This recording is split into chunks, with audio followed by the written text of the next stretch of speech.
Public school versus private school here in San Diego. Wow, that is the million-dollar question every parent wants to know. If you live here in San Diego and you're trying to decide, do we spend money to live in that more expensive school district, or do we stay put and put our kids in private school? I'm going to review the pros and cons with you today. I'm going to share with you my personal experience of private versus public schools and the pros and cons of both, and you can decide what is best for your family. I'm a mom with 2 children, and we have experienced hopping around between private schools and public schools. And so today I'm gonna share with you why public could be better than private, or why private could be better than public. So some of the pros and cons about private school is that you're gonna have a much smaller class size and a smaller community, where in a public school, the class sizes are generally gonna be much larger, and you're going to be in a community with a lot more students and families. Another pro about private school is that if you don't like to get in battles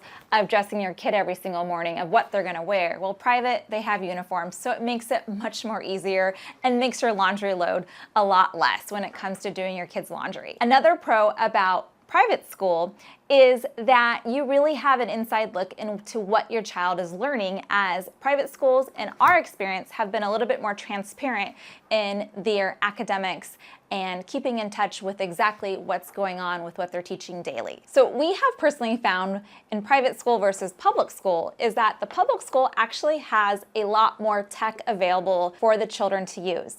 And let me back up. You're like, tech is so bad for kids. Yes, I agree. We have too much tech for our children.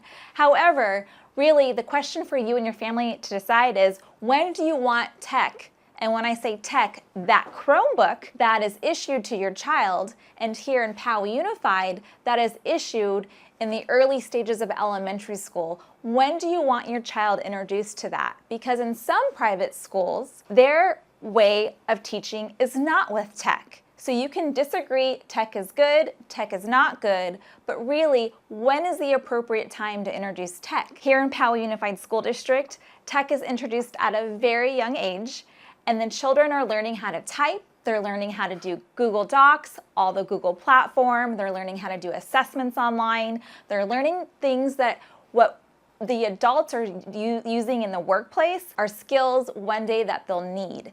And they're learning how to work in groups and teams with that tech, as far as sharing their Google Slides, sharing their Google Docs, and so forth. Well, if you're at a private school and they're not so tech savvy, you might find that your child is going to be behind when they enter the public school environment.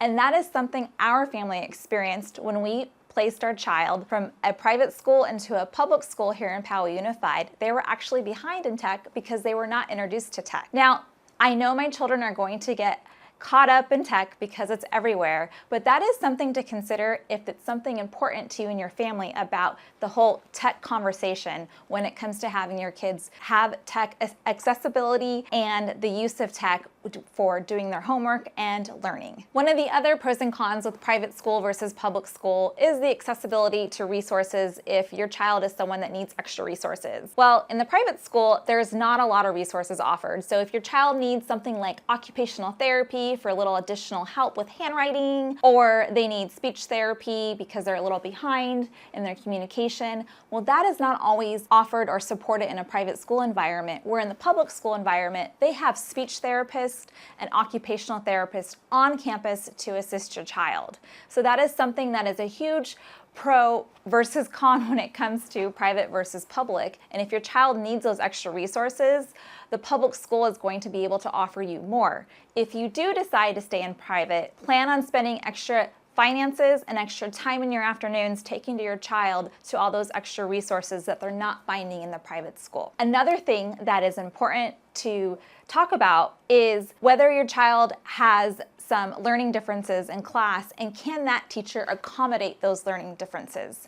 Well, in the private school environment, the teachers are more inclined to be teaching that niche in that private school, whether it's the academics of why that private school is highly acclaimed and why people go there. Well, in the public school, you'll find that teachers have a more well-rounded approach to teaching and have experience teaching children with all sorts of different learning difficulties and needs. For example, a teacher in a public school may have more training and experience working with a child with ADHD or ADD, Where in a private school, that teacher may not have the credentialing or extra classes or extra courses that were taught to them to be able to help that child who has ADHD or ADD or a learning difficulty. I think one of the things that often gets overlooked is community within the school your child goes to. And when I talk about community, I talk about the community as a whole, as far as the families, the teachers, the neighborhood.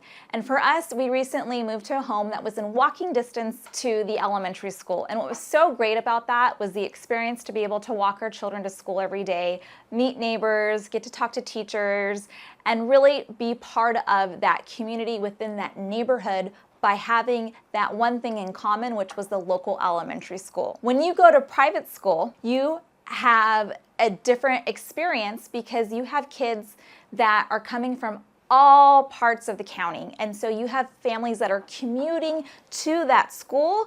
So when you're looking for making connections for your children when it comes to after school or on the weekends, it's a little bit harder when you're in a private school because you don't necessarily have that opportunity to meet kids that live in the neighborhood. Is it as if you were going to school in a private school?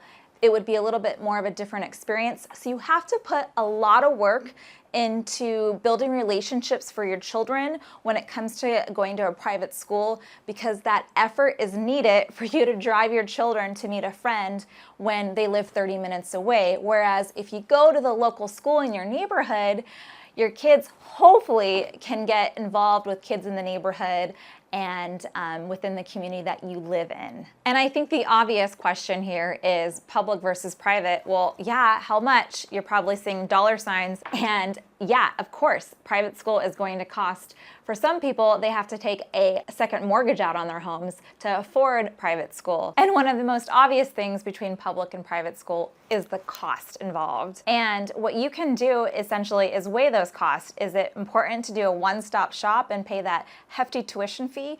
Or can you supplement, and some of that cost that you would put into private school, can you supplement with an after-school tutor? Can you supplement with some of these learning centers that are in town? So there's various things that you have to look at as a parent as to whether private school or public school makes sense for you and your family. I'm Kimberly Koll, here in the Powell Unified School District. I grew up here in the Powell Unified District, and now I'm raising my children here. We've experienced both private school and public school here in Powell Unified, and I am here to answer any of your questions you might have, so feel free to message me at any time. I love playing matchmaker when it comes to helping you identify what is right for you and your family when it comes to buying real estate in a certain neighborhood. Does it make sense to be next to that school or this school, or do this school or do private school? We go through all those questions when it comes to deciding where it makes most sense for you and your family to live and for where you're going to send your kids to school. My information is right here below. Feel free to reach out, and I look forward to connecting with you.